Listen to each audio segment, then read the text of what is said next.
Hi, I'm Sarah Cowgill, along with Andrew Moran, Jim Fite, Scott Cosenza, and Mark Angelides. And this is the Conservative Five, Liberty Nation's online TV news program. On today's episode, common sense is not so common. We'll talk about how to celebrate independence as inflation tries to keep us all locked down. And happy Independence Day. Can you afford a burger? Then it's a rousing term of Supreme Court decisions to digest in SCOTUS with the modus operandi, that is. And as one would suspect, a rogue Democrat has us wondering about cheating at the basest of levels. It's a spy script for sure, and we'll discuss it in our Democrats installing sleeper cells. Finally, the Conservative Five is off the leash in our Just for Fun Volume 14. All this and more coming up in this edition of the Conservative Five.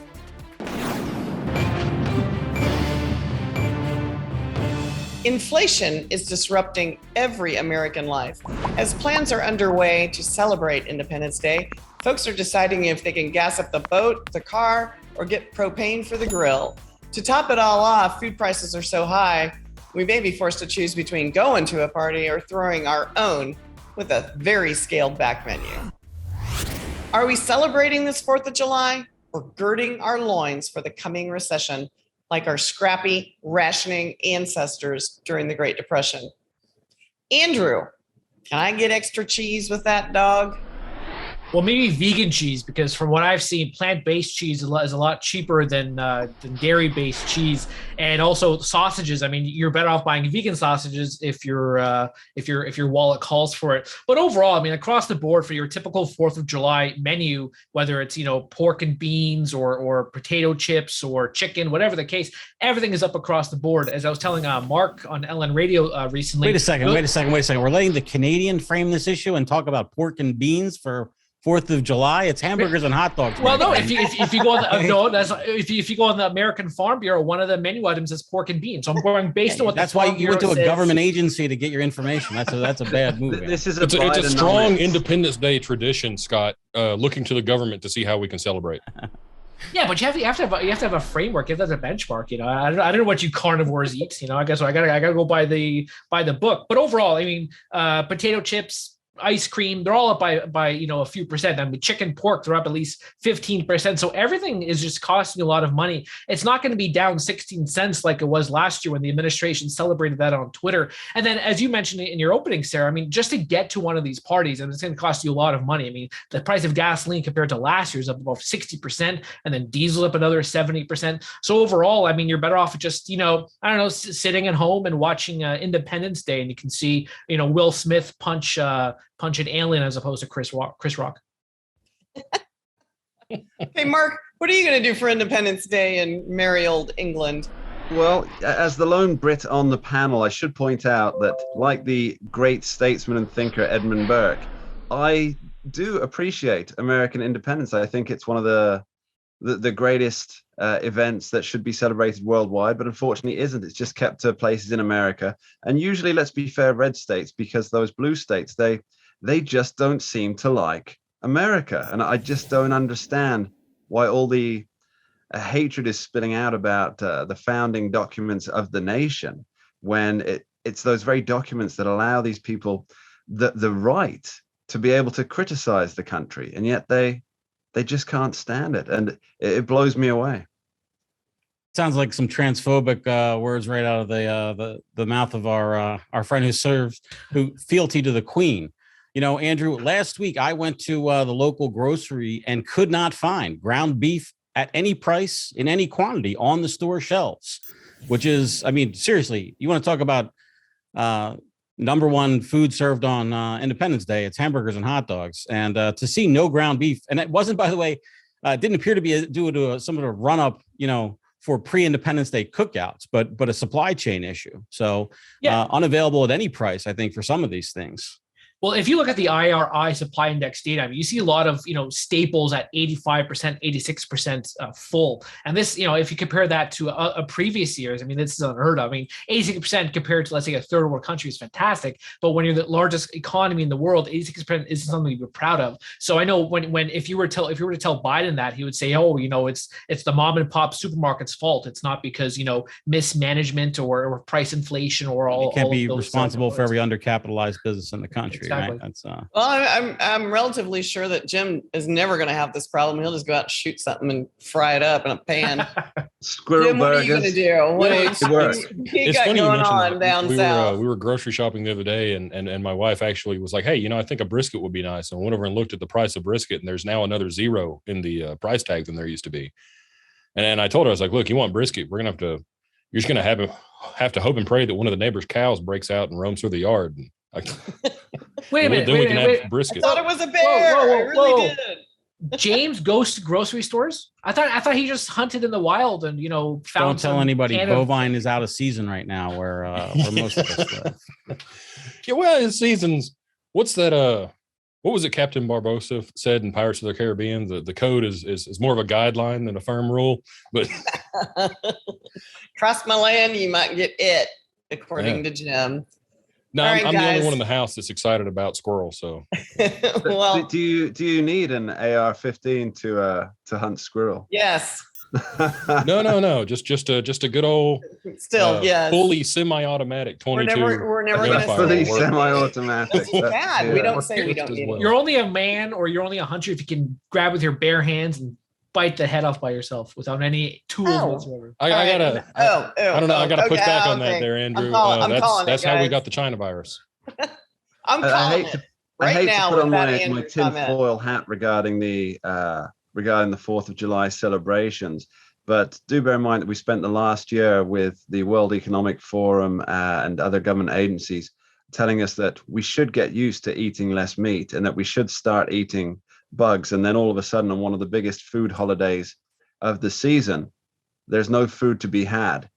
So I'm not a conspiracy theorist, but signs are pointing in one direction here. Hey, you know what? I celebrated Independence Day the other day I celebrated the World Economic Forum because I had Chinese food the other day and there was a big ant cooked inside the egg roll. They're trying to slip it in under the radar.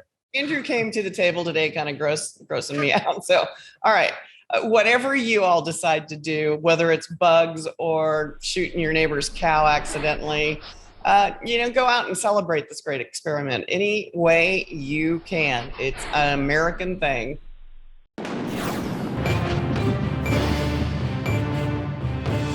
Well, it was a term of historic decisions by the U.S. Supreme Court. After nearly 50 years, Roe versus Wade has been overturned. A landmark gun ruling was put into place, and former President Trump took that victory lap for changing the face of the court. The court even ruled in favor of a coach who was fired for praying after a game. Are there more surprises coming our way? Well, Mr. Scott Cosenza, Esquire, Liberty Nation's legal eagle, is on board to steer us through the SCOTUS decisions. It is, Counselor. Well, I don't think there's any surprises left. The term, as of our recording, is now over with respect to new decisions. Finally, for those of us who've covered it, it has been fast and furious. I think that the case that you mentioned about Coach Kennedy and the Bremerton High School is going to be a bit of a surprise in that it's not the ruling people think it is. The justices disagreed about the facts of that case, and that if a coach were to act similarly, I think he will be dismissed and that dismissal will be upheld. But those are all kind of minor points compared to the new era we are now in, which is the post-Roe era. That is the big headline. And of course, for those of us who are interested in guns, the post right to New York State Rifle and Pistol case v. Bruin. Those are the two new eras that we're in, and those are sea changes in the court's rulings. Yeah, I think specifically the Roe v. Wade one is going to become a really defining issue for the midterms coming up in November, because what we're seeing is a real mix of messaging. So you have the Democrats on one side, and they're saying, this is why you need to vote for us. But then on the other side, the Republicans, they're not really making the case here. And Scott, you can answer this better than me.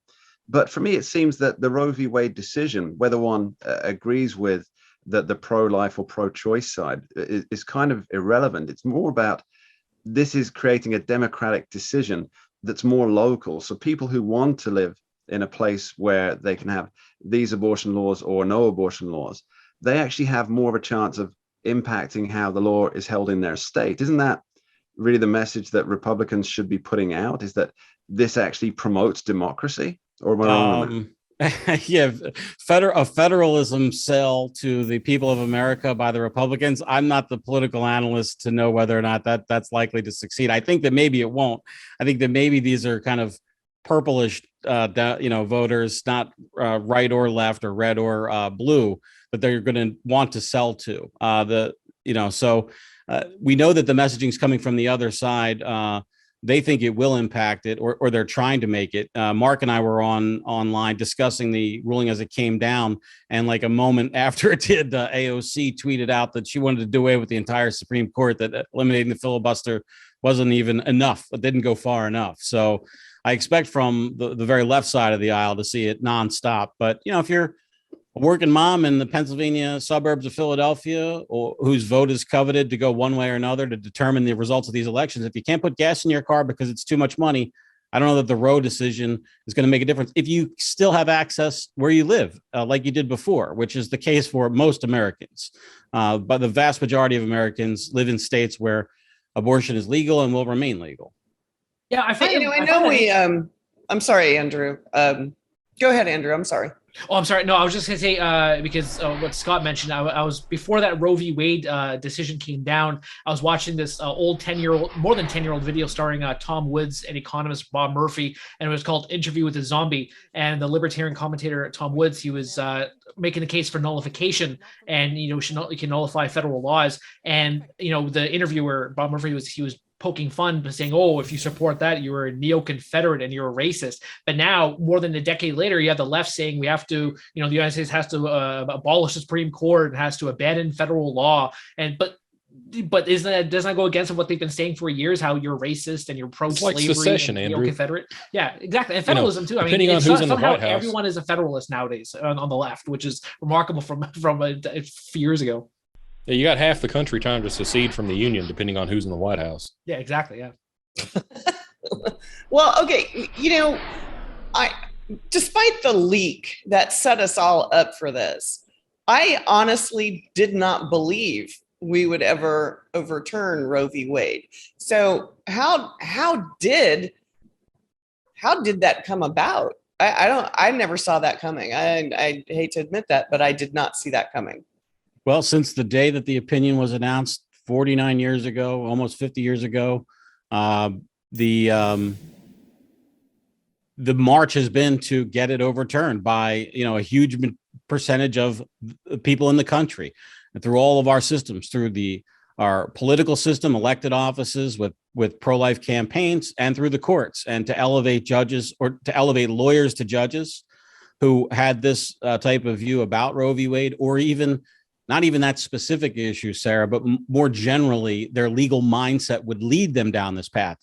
There's this notion I see. In fact, getting back to AOC, she was on either Meet the Press or This Week, one of the Sunday shows, talking about how Justices Gorsuch and Kavanaugh, I think, should be basically undergo contempt proceeding, or not contempt, but impeachment proceedings because of their answers on the questions of Roe v. Wade. And it's like, I don't think that Kavanaugh or Gorsuch or any of them ever said to a political appointment person in like Trump or his seconds that they would vote this way, but it's the mindset that leads them to vote this way. So that continual push to elevate people to be lawyers, to then judges, to then senior judges and elite judges, to get to this point where we have a majority of those justices on the Supreme Court that support that ruling. And that brings up a question. The question I have is then, well, first of all, I didn't hear who you said was making the rounds, saying that they need to be brought up on charges or contempt. AOC. Okay. Yeah, Alexandria Ocasio. All right. No, Cortez, I'm not going to put too much salt into those. She looked words, beautiful when she was saying those things. By the way, but she also wanted to build abortion clinics on federal land is a national emergency. I mean, she's got a lot of ideas. Yeah, Elizabeth Warren. Yeah, they're not good ones, but they are ideas. No, but they're ideas. That's like the old saying: "Her heart's in the right place, just left a center in her chest." There are plenty of unattractive people who say these things too. I mean, if anybody has to say them, we should welcome her, I think. But not with that size Twitter account. Yeah. I mean, it's the Twitter account, legislating from the Twitter account. If I may make one point, out of all of this, he's not even president anymore, but he is getting victory after victory. And that's Donald Trump. I mean, he's not in the White House. He keeps winning. That guy is amazing of just achieving this winning record of not even being prep work. Office. It was good prep work, I guess, is what most people will be saying, because he's certainly not there. And I don't know if that'll bring him back or not. But thanks, panel. The landmark decisions of just this past term show that former President Trump's greatest accomplishment was building a truly constitutionalist court. So whatever happens next, we'll be the first to let you know. And of course, we'll have panel back here to weigh in on all the details. Thanks, guys.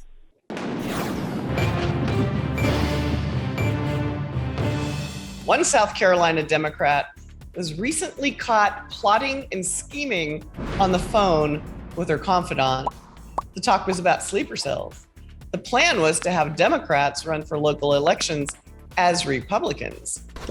Confidant is a prison inmate. The schemer is a U.S. Senate candidate, and you cannot make this stuff up. You got to thank Project Veritas for keeping the Democrats on the defensive. And this leaked conversation has tongues wagging all over social media. Mark, give us the details. I'm sure it's kind of disturbing, but we're ready for it. It is kind of disturbing, but the grander scheme of things is even more so. So the basic details are Crystal Matthews, a Democrat U.S. Senate candidate who will now be facing Tim Scott in November. She was speaking to a prisoner who is a confidant of hers and discussed what we need to do is get Democrat people on our side into the Republican Party, and then we can, and I quote, wreak havoc. Beyond that, she also said a lot of stuff about she wanted the duffel bags full of dope money to be pushed into her campaign because other Black people were not supporting her campaign enough. But for me, that's not even the big deal. The big deal from what I'm seeing in this thing is that not that she wants sleepers to come into place, but that the Democratic Party is supporting Republican candidates in all these primaries across the nations. They're spending literally tens of millions of dollars, and they're not even quiet about it. And what they're hoping to do is put enough money into primary campaigns to get what they consider the more unappealing candidate to win their primaries, and therefore will face their candidate in November. And this whole thing, it's a big money scheme, as I say, tens of millions of dollars flooding into Republican candidate coffers from the Democrats. But of course, they're not trying to subvert democracy. They're just trying to save themselves a couple of bucks further down the line. Can I make a clarification point? Please. Every person of every color has a duffel bag full of money if they deal drugs. It's not, I don't understand why she would single out. Specifically, she was saying that Black people weren't donating enough to her campaign. Okay. She herself is Black. Okay, I wanted to clarify that. There's actually another clarification to make, which was, Mark, you went pretty quick there. You said that she wanted people to join the Republican Party. What she wanted was people to run as Republicans, as Manchurian candidates that had basically to defraud both every member of the Republican Party and then voters. So it's even a bit worse than that. And the drug issue is sort of like right out of the wire, duffel bags full of campaign cash. Why aren't they coming my way is her lament. You kind of gotta feel like this is a little peek behind the curtain. Like she said a little bit too much that she wasn't supposed to say. Saying the quiet part out loud, right? Yeah. Who doesn't know they're being recorded on a prison conversation? Who doesn't know they're being recorded? It's not that she didn't know she was being recorded. It's that she didn't care. That's right, Mark. This came out literally just 2 days before her Senate Democrat primary. And lo and behold, how many major news outlets ran the story that she was inviting offers of campaign donations from dope dealers, or that she was planning on putting sleepers to subvert democracy? How many of the major papers, how many of the major websites of the left-leaning variety do you think ran that story, even though it was everywhere? How many? Exactly, Sarah. There was 0 people willing to cover that story. And then she won the primary. And I think what's going to happen here is, sure, her competitor in the Democratic primary will not be willing to drag this kind of stuff up, at least not at that late stage in the game, because it was only 48 hours before people got to the ballots. But Tim Scott, he's a canny operator, and he is going to do everything he can to hold on to his Senate seat come November. And there's no way that that recording is not going to feature very, very highly in almost every single campaign ad he runs. What we're, Andrew, look at it from your little lofty perch in Canada, a little at a distance. Is this something that is going on or has been going on or is going to continue to go on? I mean, it's kind of, it's the lowest of low. Well, I'll let you into the inside of Canadian politics. A few years ago, Andrew Scheer, he was running for the Conservative Party of Canada, and then Maxime Bernier was supposed to be the top contender. What happened was you had dairy farmers and proponents of supply chain management. They actually bought Conservative memberships, and they supported Andrew Scheer because he was in favor of supply management, and they all voted for Andrew Scheer, and lo and behold, he became the Conservative Party nominee. So even this type of shady practices happens up here in good old Canada. When it happened down south, I mean, of course not. I'm not shocked at all because the political process seems so toxic nowadays in the United States. But I think that's only because we have more social media, more technology. I'm quite confident that this was normal even back during the in the 19th century. So it's not surprising at all. And one thing too, Graham, when he covered the story, he made an excellent point in the very first article talking about the quality of people running for office is dreadful. But it's not only the quality of people running. I think it's just the entire system giving these. Who cares about these candidates? It's everything is terrible right now about U.S. politics, but we're so entrenched in it because it's like a soap opera. It's so dramatic, or as Scott said, Manchurian candidate style politics. I have to confess I didn't see this specific thing coming, but I can't say I'm shocked. I mean, the Democratic Party in general and progressive ideology, these are they're a party and ideology of insurgency. That whole sneaky step-by-step thing, that's their modus operandi and has always been. I mean, it's a mindset issue. For the far left, it's the ends always justify the means, and so there's no such thing as wrong or bad or unethical.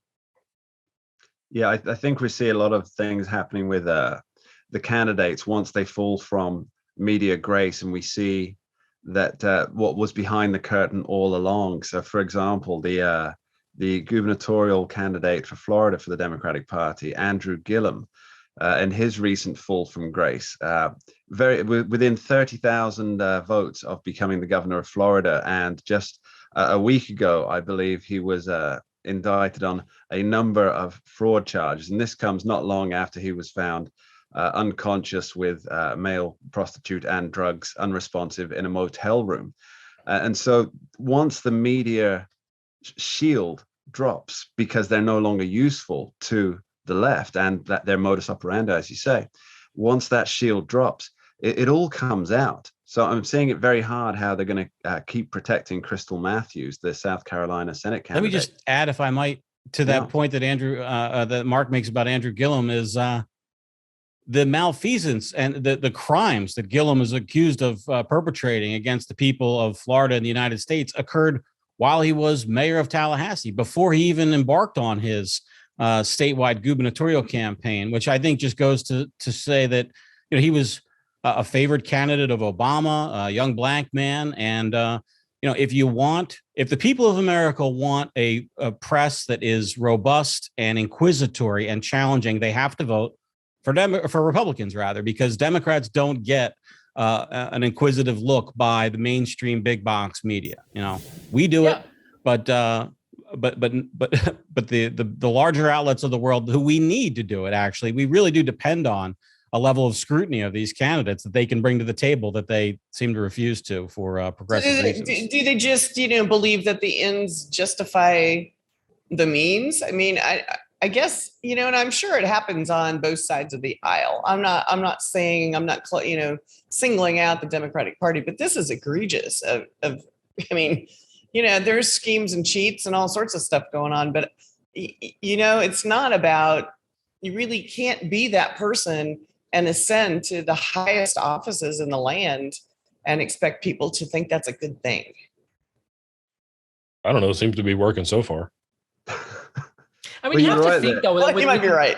Well, you have to think though. I mean, it's amazing how people are confident that they can run in politics if they have such a shady past, or or these iniquitous acts that they conduct. Considering how especially if you're Republican, as Scott said, how everyone is willing to just pounce on one thing, or say, or have third party sources saying, oh, but Joe's mother's chauffeurs, dry cleaners said this about this Republican candidate, so it must be true, as we've recently seen with Donald Trump and the the limousine. But also one more thing that Scott said about Republicans. One of our correspondents, Caroline, she remarked by saying, "Oh, Donald Trump is the most open president in the United States history," and that's true because the media have dived completely into the past of Donald Trump and trying to find every little thing. So yeah, so Scott's right. I mean, if you want to a clean Congress, you should perhaps vote on that side. I was just going to say, we didn't find everything out about Donald Trump before he became president, as we didn't know that he had the skills of Jason Bourne. Only in confined spaces. Out in the opening, you can't walk. Oh my gosh. All right. That's enough. Okay. Well, as if we didn't already know it, American politics sure has a dark side in today's world. Wow. Thanks, panel.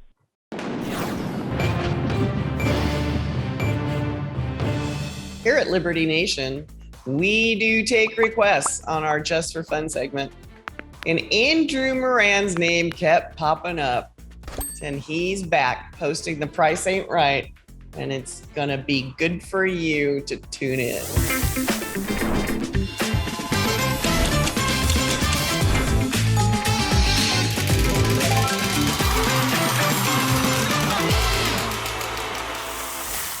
Mr. Moran, take it away. Hello and welcome to a special 4th of July edition of The Price Ain't Right. I am your host, Andrew Moran, who always looks good enough to bury, if I may say so myself. Before we get to our contestants, some breaking news is in order. Economists from across the globe are holding a special meeting soon about changing the name of inflation. My sources are telling me that inflation has gotten too out of hand and too crazy, so they're thinking about calling it the Amber Heard tax. But seriously, folks, President Joe Biden is hard at work fighting inflation. He's telling his team that he's stumped. He ate ice cream. He took a nap. What else can he do? Don't worry, though. The lovely Vice President Kamala Harris has a 10-point plan to combat the high cost of living. As Liberty Nation's economics correspondent, from the moment I picked up her proposal until I put it down, I was convulsed with laughter. I do intend to read it, though, someday. So now let's get started. Speaking of lovely, let's get started with the face who runs the place, at least for today, is none other than sassy Sarah Cowgill. Since you are as sweet as sugar, the price of white sugar was 67 cents a year ago. How much is it now? How much was it a year ago? 67 cents a pound. Why does it have to be white? Racist? Yeah, that's why. That's why I'm giving it. That's racist. That's true. That's why I'm giving it, because of the white supremacy. Just wait till it gets to white flour. It's $1.57. Anybody else would like to give a shot of the price? I would say it's roughly 20% up, 25% up. So I'm thinking 89 cents. Oh, you can do math. So the price of white sugar, which Hunter Biden has mistaken on a couple of occasions for another substance, has climbed a whopping 10% to nearly 75 cents a pound due to smaller sugar output in Brazil and flooding in the Philippines. But word is that prices could soar because there's only one sweet Sarah Cowgill. So our next contestant is a man of simple pleasures. He likes binge watching Law and Order, even when Fred Thompson was a district attorney, recording ASMR episodes with his relaxing baritone voice and sharing a bowl of sweet ice cream with none other than Nancy Pelosi. So, Mr. Cosenza, half a gallon of ice cream was $4.68 last year. How much is it today? I love this topic, first of all. Thank you so much for it. I will say that, you can't even buy a half gallon of ice cream anymore because of the last shrinkflation thing that happened. Now there's 1.75 quarts is the largest size that an American can go to their market and find it in. It's an outrage, and I'm glad I finally have the platform with which to discuss it. Andrew, tell me again what the previous price was, please. $4.68. Let's go $5.39. How about you, Mr. Fight? And May Not I being the jump ice in on cream this one? connoisseur that Scott is, I'm just going to have to throw a guess here. Jim's going to make his own. No, I'll just say one thing while you're great struggling aunt. She for a makes them. number. A lot of the things that the people buy when they say they're buying ice cream aren't even that. It's like a frozen dairy product Or a because they've injected gelato. so much air, carrageenan, and guar gum into it to make it unrecognizable from the ice cream that most of us knew in our youth. It's really a disgrace. You know what? I'm going to go with the. I'm going to tie it to gas. I'm going to say it's $6, and if not, it will be soon. Andrew, could I just grab the original price again? $4.68 per half a gallon. I am going to say it's $4.52. Oh, no, actually, that is incorrect cultural Marxism. The product is up 14% to $5.35. Ice cream is climbing because What of did I say? I transportation. was like right on the note. I get both. Don't I get both showcases now because of that? Come on. You're going to go to the show, Scott. You're going to go to the show. Okay, so you guys are sabotaging my segment here. Please, I'm going to tell you the reason why. It's $5.35. Transportation costs are soaring. The price of milk has skyrocketed. And Jerry Nadler. We do not need to explain any further upon that of that name. Next on our panel is fellow Mr. ice James. cream enthusiast, I believe. Next on our panel is Mr. James Fight, a man who hops in his pickup truck, listens to some Backstreet Boys, and eats tandoori mouse rather than visits the nearby supermarket like us uncivilized folk. So, since the first rule of Fight Club is to eat all the meats, let's go with 100% ground beef per pound. And I really don't mean to be a beef jerky. I swear. Ha ha ha. Last year was $5.95 a pound. Today, how much is it, Mr. Fight? About $6.20 a pound, and 2 out of 3. That's not bad, Andrew. Mr. Cosenza, Mr. Cosenza, excuse me. Well, I would like to discuss grade of beef, fat content, and some other things. I'll just say, nobody's given it yet. It's the number one answer for a Price is Right answer, which is 1 penny more than the minimum. So whatever you said, Andrew, is the price plus 1 penny. That's what I'll go with. Yeah, except for the rest of us get a play, remember? I mean, Yeah, it's well, not I just for announced you, it just Scott. because, I wouldn't normally discuss my strategy that way, sir. Well, living in Hooterville like I do, our price per pound is about $4.29, and that's for the 73.27. Just FYI. Look at you. Fantastic. So the answer is, according to the Bureau of Labor Statistics, $6.54 a pound, up 10% from last year. And this is not a mistake. As Liberty Nation has reported, transportation costs, soaring labor costs, and pieces of insert here in Washington, that is why the price is up this much. So finally, our man from Britain, Mr. Mark Angelides. Really, we love our Brits. They are the only people in the Western world who have no rights, which is why they drive on the left. Now, Mr. Angelides, we know your dirty little secret is to sit in front of the tele watching Corey with a pint and a shrimp on the barbie and some crumpets and then a spot of tea. I hope I was able to put all the British stereotypes in there. So a year ago, the price of 100 Shrimp on the I barbie? think you even threw in an Australian in there. From the That's Barbie? including Laura. I did mention that because of Laura Volkovic. So a year ago, the price of 100% ground roast coffee was $4.56 per pound. How much is it today, Mr. Mark Angelides? So roast coffee ground. That's Yeah, in a you got to bag, give him by right? the kilogram. Hold on a second. He doesn't understand. A pound is a unit of currency to this man. You have to Hey, tell him what it's the called kilogram price is, Andrew. You should Scott. know that as a Canadian. It's called imperial measurements because we invented it. Yeah, but you abandoned it like so much of other good things. No, I am Like I'm the a English metric language. I master. assume there's some prison term in the Whatever. UK for The actually EU. using standard weights and measures now. Don't you arrest people for that? There used to be, yeah. Britain has left the EU now, though, and Oh. there's legislation going through that means that we can now display in either imperial or metric fantastic. without risking the running afoul of the EU bureaucrats. So, Andrew, obviously, I've forgotten what price you said a pound of ground coffee was. $4.56 per pound. And then, of course, I can't understand your accent. So could you say that one more time? $4.56. $4.56. I reckon this has gone up quite a lot because there's going to be supply chain issues. There's going to be processing issues. My guess is $7.73. How about you, Miss Sarah Cowgill? $5. So the answer is $5.83, up 28% a year ago. Coffee, rich, strong, bitter, boiling hot, ruthless, depraved, the lifeblood of tired men. If you know the source of that quote, you can automatically win an inflation relief check from Mr. Gavin Newsom. That would simply add to inflation pressures. So I'd like to thank all of our contestants on The Price Ain't Right, the game show where we could reminisce about the good old days when a nickel could buy you a steak and kidney pie, a cup of coffee, a slice of cheesecake, and a newsreel with enough change left over to ride the trolley from Battery Park to the Polo Grounds. And I think your Mrs. Mark Angelides, Laura, would know that reference. So thank you very much, everybody. See you next time. Yeah, did we see that going south that fast, or did we just ignore it altogether? Hey, thanks for playing at home, folks, and we'll see you next time with one of our old favorites. Thanks, panel.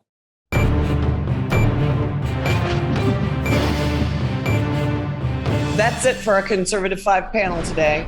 Check out our other C5 shows and segments on your favorite video platform, YouTube, Vimeo, Rumble, or on them all. As well, Liberty Nation has its own Roku channel where you can see all of our TV productions. Thanks for tuning in, and remember to surf on over to libertynation.com. Join us on the Member Zone, just $17.76 for the year. Special thanks to our fantastic editor and post coordinator, Frank Diorio. I'm Sarah Cowgill. Thanks for joining us today. This has been a production of libertynation.com, where truth is making a comeback.